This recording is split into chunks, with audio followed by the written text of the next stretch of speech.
ಎಲ್ರಿಗೂ ನಮಸ್ಕಾರ.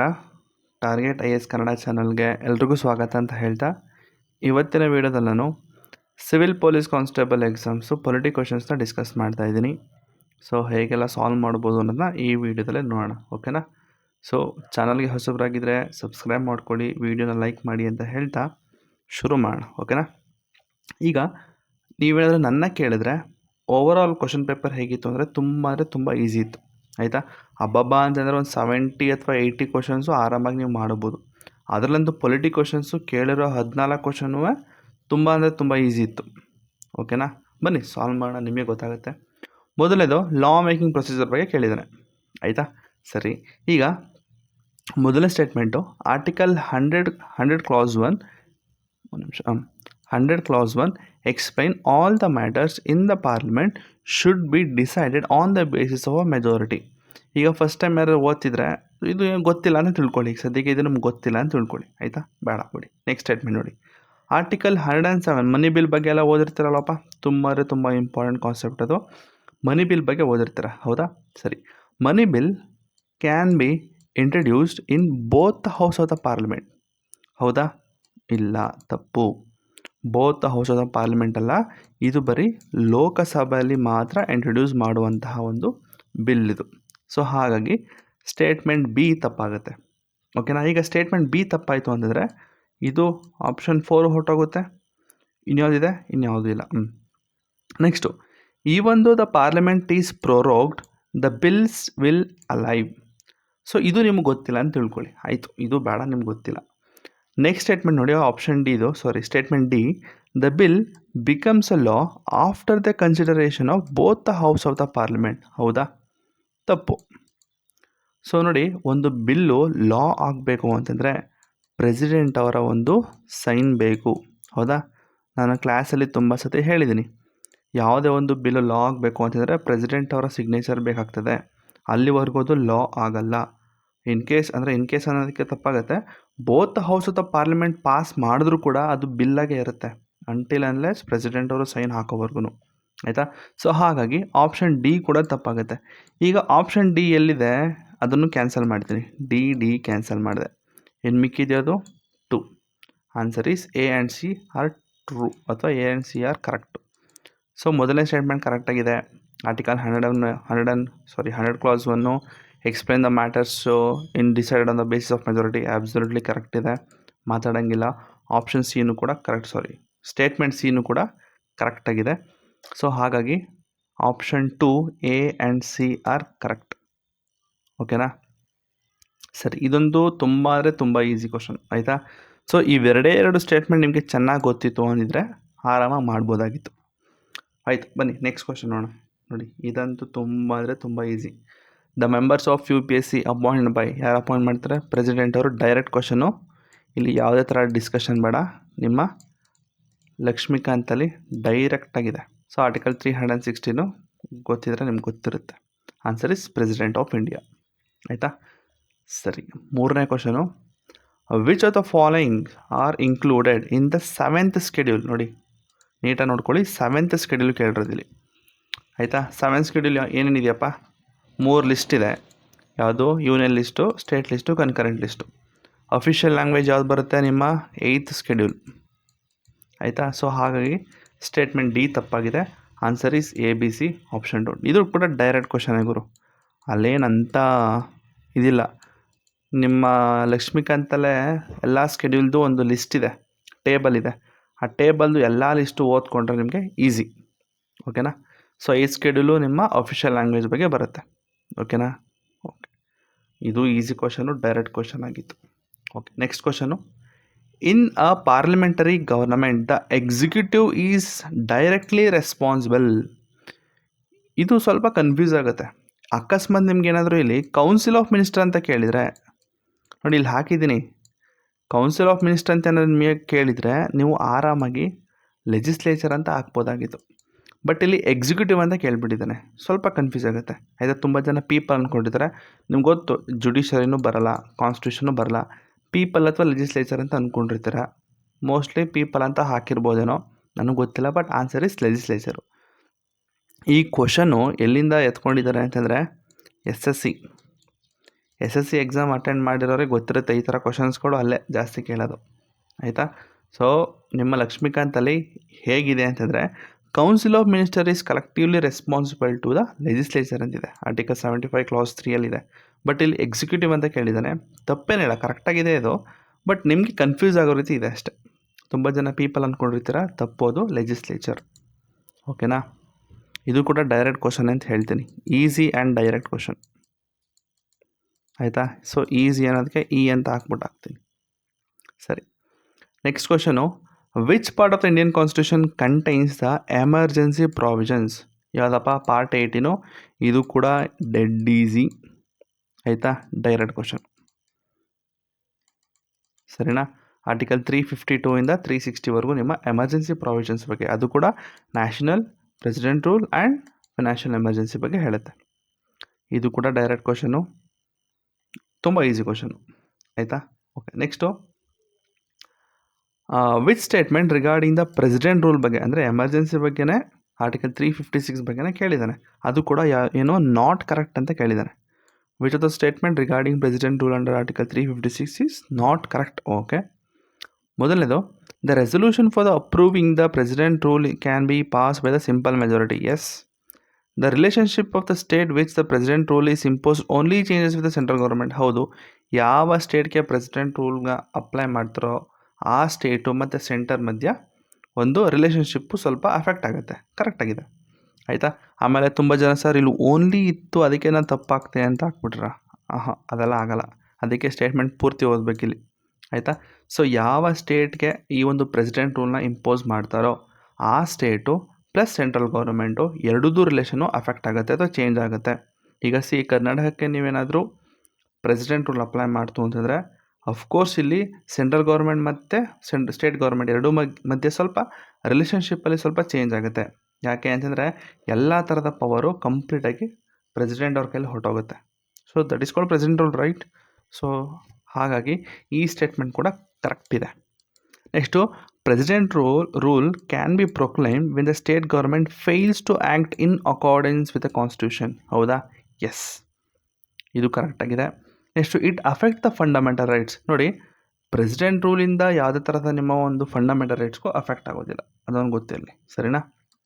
ಸೊ ಹಾಗಾಗಿ ಈ ಸ್ಟೇಟ್ಮೆಂಟ್ ತಪ್ಪಿದೆ. ಆನ್ಸರ್ ಈಸ್ 4, ಆಯಿತಾ. ಸರಿ, ನೆಕ್ಸ್ಟು, ಇದು ಕೂಡ ಡೈರೆಕ್ಟ್ ಕ್ವಶನ್ನೇ ಗುರು. ನೀವೇನಾದರೂ ಪ್ರೆಸಿಡೆಂಟ್ ರೂಲ್ ಓದಿದರೆ ಇದು ಕೂಡ ನಾನು ಡೈರೆಕ್ಟ್ ಅಂತಲೇ ಹಾಕ್ತೀನಿ, direct and easy. Direct question ಮತ್ತು ಈಸಿ ಕ್ವಶನ್ ಇದು, ಆಯಿತಾ, ಮಾತಾಡೋಂಗಿಲ್ಲ ಈ ಕ್ವಶನ್ ಬಗ್ಗೆ.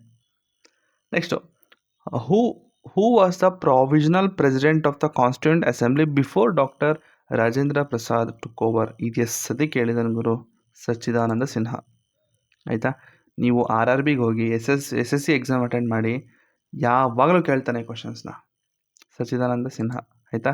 ಸೊ ಹಾಕಿರ್ತೀರ ಅನ್ಕೋತೀನಿ. ಇದು ಕೂಡ ಡೆಡ್ ಈಸಿ, ಆಯಿತಾ. ಮತ್ತು ಡೈರೆಕ್ಟ್ ಅಂದರೆ ಡೈರೆಕ್ಟ್ ಕ್ವಶನ್ ಇದು, ನಿಮ್ಮ ಲಕ್ಷ್ಮೀಕಾಂತಲ್ಲೂ ಕೂಡ ಇದೆ ಇದು, ಓಕೆನಾ. ಸರಿ, ಕ್ಲಾಸಲ್ಲೂ ಕೂಡ ಹೇಳಿದ್ದೀನಿ ಅನ್ಕೋತೀನಿ ಇದ್ರ ಬಗ್ಗೆ ನಾನು, ಬಿಡಿ.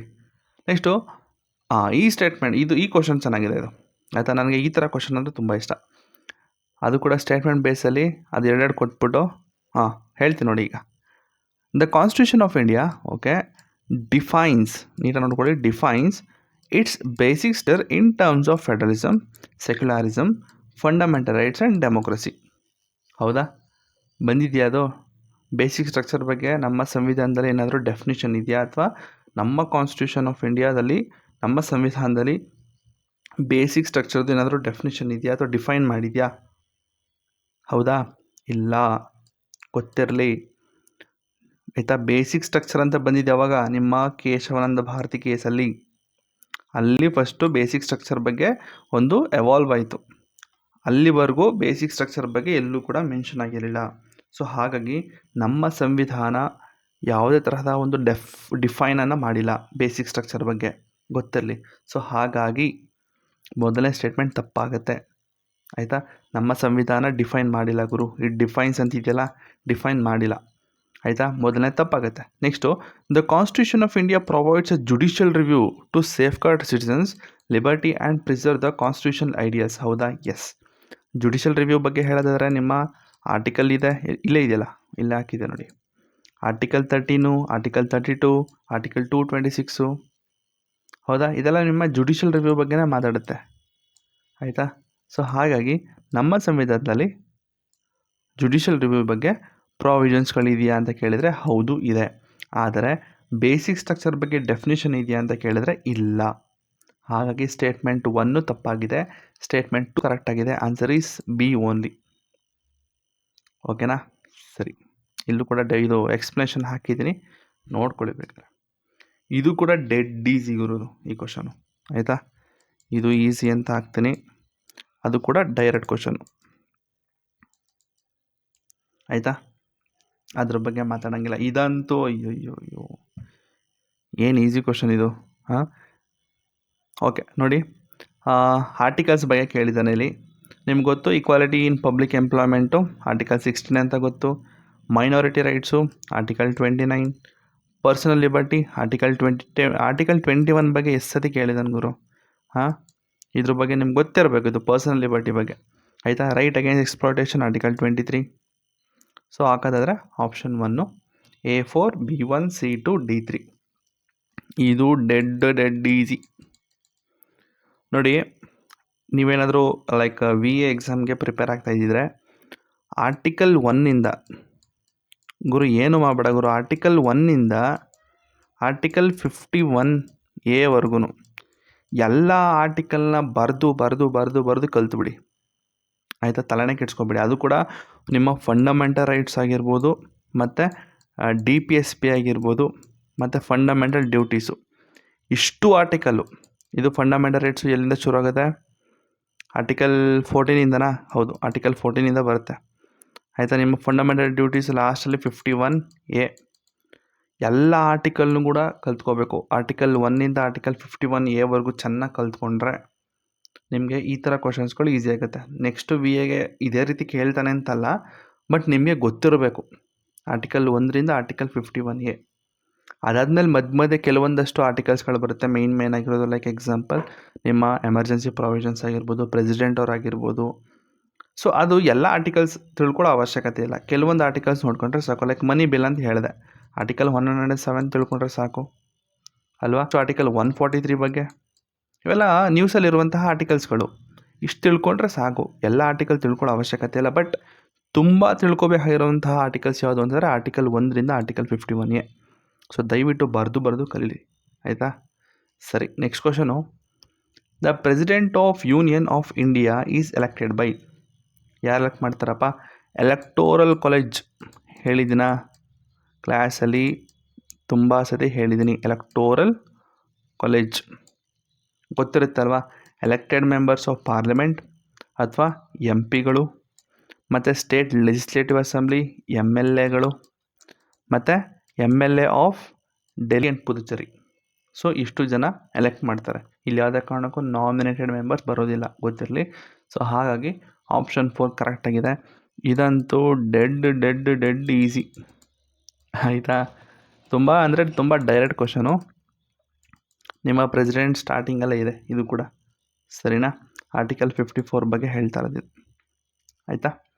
ಸರಿ, next question. Which union territory do not have representation in the council of state of the Rajya Sabha? So ಯಾವ ಯುಟಿಯಲ್ಲಿ ನಿಮ್ಮ ರಾಜ್ಯಸಭಾ ಇಲ್ಲ ಅಂತ ಕೇಳಿದ್ದಾನೆ. ಇದು ಕೂಡ ಡೈರೆಕ್ಟ್ ಕ್ವಶನು. ಆಯಿತಾ? ಇದು ಕೂಡ ನಿಮ್ಮ ಲಕ್ಷ್ಮೀಕಾಂತಲ್ಲಿ ಇದೆ. ಆಪ್ಷನ್ 2 ಚಂಡೀಗಢ, ಲಕ್ಷದ್ವೀಪ್ ಮತ್ತು ನಿಮ್ಮ ಲಡಾಖ್. ಆಯಿತಾ? ಇದು ಕೂಡ ಡೈರೆಕ್ಟ್ ಆ್ಯಂಡ್ ಈಸಿ ಕ್ವಶನ್ ಅಂತಲೇ ಹೇಳ್ಬೋದು ಗುರು. ಎಲ್ಲ ನಿಮ್ಮ ಲಕ್ಷ್ಮೀಕಾಂತಲ್ಲೇ ಇದೆ ಗುರು. ಆಯಿತಾ? ಇದು ಯಾವುದು ಕೂಡ ಹೊರಗಡೆಯಿಂದ ಏನೂ ಕೊಟ್ಟಿಲ್ಲ. ಆಯಿತಾ? Next, the highest legal adviser of the government of India, attorney general. ಇದು ಸದಿ ಕೇಳಿದಾನ ಅಂತ ಗೊತ್ತಿಲ್ಲ. RRBಲಂತೂ ನೀವೇನಾದರೂ ರೈಲ್ವೆ ಎಕ್ಸಾಮ್ ಬರೀತೀರಾ ಅಂತಂದರೆ ಈ ಕ್ವಶನ್ಸ್ ಅಂತೂ ಲೆಕ್ಕವಿಲ್ಲದೆ ಕೇಳಿದ್ದಾನೆ. ಸೊ ಇದು ಕೂಡ ಡೆಡ್ ಈಸಿ ಕ್ವಶನ್ ಇದು, ಸರಿನಾ? ಸರಿ, ನೆಕ್ಸ್ಟ್ ಕ್ವಶನು ಇದು. The governor submits his resignation letter to the which of the following ಅಂತ ಕೇಳಿದ್ದಾರೆ. ಸೊ ಗವರ್ನರು ತಮ್ಮ ರೆಸಿಗ್ನೇಷನ್ ಲೆಟರ್ನ ಯಾರ ಕೈಯಲ್ಲಿ ಕೊಡ್ತಾರೆ? ಪ್ರೆಸಿಡೆಂಟಾ? Yes, president. ಪ್ರೈಮ್ ಮಿನಿಸ್ಟರ್ ಕೈಲಿ ಕೊಡ್ತಾರಾ? No. Chief justice of supreme court? ಅಲ್ಲ. ಚೀಫ್ ಮಿನಿಸ್ಟರ್ನ? ಅಲ್ಲ. ಹಾಗಾಗಿ ನಿಮ್ಮ ಪ್ರೆಸಿಡೆಂಟ್ ಅವರು. ಇದು ಕೂಡ ಡೈರೆಕ್ಟ್ ಕ್ವಶನೇ ಗುರು. ಡೆಡ್ ಈಸಿ ಇದು. ಇದು ಕೂಡ ಡೈರೆಕ್ಟ್ ಕ್ವಶನ್. ಇಲ್ಲಿ ಏನು ಹೊರಗಡೆ ಯೋಚನೆ ಮಾಡಿ ಅಂತ ಮಾಡುವಂಥ ಕ್ವಶನ್ಸ್ ಅಲ್ಲ, ಡೈರೆಕ್ಟ್ ಕ್ವಶನ್ ಇದು. ಗವರ್ನರ್ ಓದಿದರೆ ಗೊತ್ತಿಲ್ಲ. ನೆಕ್ಸ್ಟ್ ಆರ್ಟಿಕಲ್ 163 ಬಗ್ಗೆ ಕೇಳಿದ್ದಾನೆ. Okay. Of the Indian constitution the council of ministers aid and advise the. ಈಗ ಸಿ, ನಿಮ್ಗೇನಾದರೂ ಆರ್ಟಿಕಲ್ 74 ಅಥವಾ 75 ಇವೆಲ್ಲ ನಿಮಗೆ ಸೆಂಟ್ರಲ್ ಕೌನ್ಸಿಲ್ ಆಫ್ ಮಿನಿಸ್ಟರ್ ಬಗ್ಗೆ ಹೇಳುತ್ತೆ, ಆಯಿತಾ. ಯೂನಿಯನ್ ಕೌನ್ಸಿಲ್ ಆಫ್ ಮಿನಿಸ್ಟರ್ ಬಗ್ಗೆ ಹೇಳುತ್ತೆ. ಆರ್ಟಿಕಲ್ 163, 164 ಇವೆಲ್ಲ ನಿಮಗೆ ಸ್ಟೇಟ್ ಅಥವಾ ಸ್ಟೇಟ್ಗಳದ್ದು ಅಲ್ಲಿರುವಂಥ ಕೌನ್ಸಿಲ್ ಆಫ್ ಮಿನಿಸ್ಟರ್ ಬಗ್ಗೆ ಮಾತಾಡುತ್ತೆ, ಆಯಿತಾ. ಸೊ ಹಾಗಾಗಿ ನಾರ್ಮಲಾಗಿ council of ministers aid and advise ಯಾರ್ಯಾಕೆ ಮಾಡ್ತಾರೆ ಅಂತ ಹೇಳೋದಾದರೆ ನಮ್ಮ ಗವರ್ನರ್ಗೆ, ಆಯಿತಾ. ಸೊ ಗೊತ್ತಿರಲಿ, ಏಡ್ ಆ್ಯಂಡ್ ಅಡ್ವೈಸ್ ಆರ್ಟಿಕಲ್ 163 ಯಾರ ಬಗ್ಗೆ ಹೇಳುತ್ತೆ ಅಂದರೆ ಗವರ್ನರ್ ಬಗ್ಗೆ ಹೇಳುತ್ತೆ, ಆಯಿತಾ. The council of ministers aid and advise the governor of a state. ಇದು ಕೂಡ direct and dead easy question ಇದು, ಆಯಿತಾ. ತುಂಬ ಅಂದರೆ ತುಂಬ ಈಸಿ ಕ್ವಶನ್ ಇದು. ದಯವಿಟ್ಟು ಸ್ಟೇಟ್ ಗೌರ್ಮೆಂಟ್ದು ನೀಟಾಗಿ ಎಲ್ಲನೂ ಓದಿ. ಲಕ್ಷ್ಮೀಕಾಂತ್ಲಿರೋದು. ನಿಮಗೇನಾದರೂ ಲೈಕ್ ನೋಟ್ಸ್ಗಳು ಬೇಕು ಅಂತಂದರೆ ಪೊಲಿಟಿದು, ದಯವಿಟ್ಟು ಡಿಸ್ಕ್ರಿಪ್ಷನ್ ಲಿಂಕ್ ಇರುತ್ತೆ, ಅಲ್ಲಿ ಹೋಗಿ ಮೆಸೇಜ್ ಹಾಕಿ ಬೈ ಮಾಡಿ, ಸರಿನಾ. ಎಲ್ಲ ಥರದ್ದು ನೋಟ್ಸ್ ಸಿಗುತ್ತೆ, ಕನ್ನಡ ಪ್ಲಸ್ ಇಂಗ್ಲೀಷ್, ಆಯಿತಾ. ಸಪ್ರೇಟಾಗಿ ತೊಗೋಬೇಕು. ಸೊ ಇಷ್ಟೇನ ಕ್ವಶನು? ಇಷ್ಟೇ ಗುರು. 14 ಕ್ವಶನ್ ಕೇಳಿದರು. 14ಕ್ಕೆ 14 ಕೂಡ ನಿಮಗೆ ಬೇಸಿಕ್ ಗೊತ್ತಿದ್ರೂ ಕೂಡ ನೀವು ಆನ್ಸರ್ ಮಾಡ್ಬೋದು, ಅಂತ ಏನು ತುಂಬ ಟಫ್ ಕ್ವಶನ್ಸು ಅಂತ ಏನಿಲ್ಲ, ಸರಿನಾ. ಸೊ ಈಗ ನೀವೇನು ಮಾಡಬೇಕು ವಿ ಎಗೆ ಅಂತಂದರೆ, ನಾನು ಹೇಳಿದ್ನಲ್ಲ ಆರ್ಟಿಕಲ್ 1ಇಂದ 51ವರೆಗೂ ನೀಟಾಗಿ ಕಲ್ತ್ಕೊಳ್ಳಿ, ಆಯಿತಾ. ಈಗಾಗಲೇ ನಿಮಗೆ ಡೈಲಿ ಟೈಮ್ ಟೇಬಲ್ ಬಗ್ಗೆ ಅಂದರೆ ಒಂದು 25 ಡೇಸ್ದು ಒಂದು ಇಮೇಜ್ ಹಾಕಿದ್ದೀನಿ, ಆಯಿತಾ. ಏನೆಲ್ಲ ರಿವಿಷನ್ ಮಾಡಬೇಕು ಅಂತ. ಸೊ ಚಾನಲ್ಲಿ ಅಂದರೆ ಟೆಲಿಗ್ರಾಮ್ ಚಾನಲ್ಲಿ ಸಿಗುತ್ತೆ. ಸೊ ಅದನ್ನು ಫಾಲೋ ಮಾಡಿ, ಇಲ್ಲಾಂದರೆ ನಿಮ್ಮದೇ ಓನ್ ಟೈಮ್ ಟೇಬಲ್ ಹಾಕ್ಕೊಂಡು ಮಾಡ್ತೀನಿ ಅಂದರೆ ಮಾಡಿ. ಬಟ್ ವಿ ಎಗೆ ಹೇಳೋದಾದರೆ ನೋಟ್ಸ್ಗಳು ಬೇಕು ಅಂತಿದ್ರೆ ದಯವಿಟ್ಟು ಡಿಸ್ಕ್ರಿಪ್ಷನ್ ಲಿಂಕ್ ಇರುತ್ತೆ, ಅಲ್ಲಿ ಹೋಗಿ ಬೈ ಮಾಡಿ. ಯಾವುದೇ ಸಬ್ಜೆಕ್ಟ್ ನೋಟ್ಸ್ ಆದರೂ ಎಲ್ಲ ಥರದ್ದು ನೋಟ್ಸ್ ಕಳಿಸ್ತೀನಿ. ನಿಮ್ಗೆ ಯಾವ್ದು ಬೇಕೋ ಅದನ್ನು ಸೆಲೆಕ್ಟ್ ಮಾಡಿಕೊಂಡು ನೀವು ಒಂದು ಸೋರ್ಸ್ನ ಇಟ್ಕೊಂಡು ಓದಿ, ಆಯಿತಾ. ಸೊ ಕಮೆಂಟಲ್ಲಿ ಹೇಳಿ, ಈಗ ವಿ ಎಗೆ ಪ್ರಿಪೇರ್ ಆಗ್ತಾಯಿದ್ದೀರಾ ಅಂತಂದರೆ ನಾನು ಕೂಡ ಪ್ರಿಪೇರ್ ಆಗ್ತಾಯಿದ್ದೀನಿ ಆ್ಯಕ್ಚುಲಿ. ಡೈಲಿ ಬೇಕಾದ್ರೆ ನಾನು ಟೆಸ್ಟ್ ಸೀರೀಸು ಅದು ಇದು ಮಾಡಿಕೊಂಡು ಒಟ್ಟಿಗೆ ಓದೋಣ, ಸರಿನಾ. ಸೊ ವಿಡಿಯೋ ಹೇಗಿತ್ತು ಅನ್ನೋದನ್ನ ಕಮೆಂಟಲ್ಲಿ ಹೇಳಿ. ಜೊತೆಗೆ ನೆಕ್ಸ್ಟ್ ವೀಡಿಯೋದಲ್ಲಿ ಆದರೆ ನಾನು ಮೆಂಟಲ್ ಎಬಿಲಿಟಿ ಕ್ವಶನ್ಸ್ಗಳನ್ನ ಸಪ್ರೇಟಾಗಿ ಒಂದೊಂದು ವೀಡಿಯೋ ಮಾಡಿ ಹಾಕ್ತೀನಿ, ಟೈಮ್ ಸಿಕ್ಕಿದ್ರೆ, ಓಕೆನಾ. ಸೊ ಓಕೆ, ಚಾನಲ್ಗೆ ಸಬ್ಸ್ಕ್ರೈಬ್ ಮಾಡ್ಕೊಳ್ಳೋದನ್ನ ಮರಿಬೇಡಿ. ಜೊತೆಗೆ ವೀಡಿಯೋನ ಲೈಕ್ ಮಾಡಿ ಅಂತ ಹೇಳ್ತಾ ಈ ವಿಡಿಯೋನ ಇಲ್ಲಿಗೆ ನಿಲ್ಲಿಸ್ತಾ ಇದ್ದೀನಿ. Thank you.